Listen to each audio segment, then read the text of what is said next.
Today for lunch we're going to make something simple. We're going to make a Crockpot meatball potato recipe. Here I have 2.5 pounds of russet potatoes. We peeled those, we've created some pretty big chunks. We're going to put those into our Crockpot. If you want less of a mess in your Crockpot, you can spray it with a non-stick cooking spray. Or use one of those cooking bags. Yes, those work great. Alright.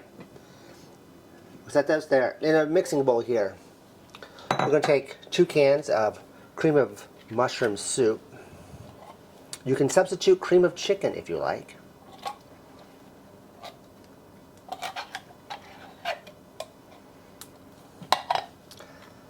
To that, we're going to add 1 packet of onion soup mix.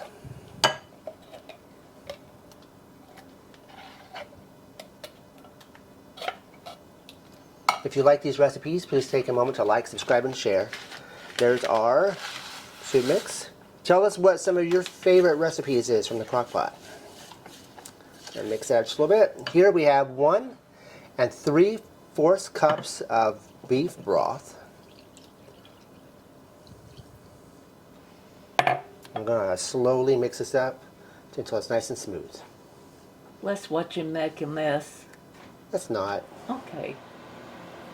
Okay, now we're going to take this, we're going to pour it over our potatoes. That is what's going to make our potatoes nice and soft. Make sure those are all down in there. On top, we're going to use up to 2 pounds of frozen, fully cooked meatballs. You want to make sure they're already cooked. And make sure they're still frozen. We're just going to place those on top. Move those around, and we're going to put our lid on, and we're going to cook this on high for roughly 3 to 4 hours.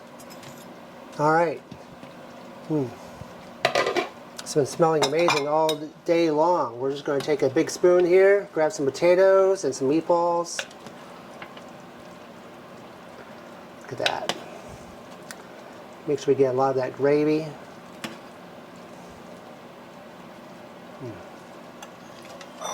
That's a nice hearty meal. We're going to set one of our puff pastry garlic sticks with that. And there we go. We have a delicious, easy Crockpot meal. Give this one a try.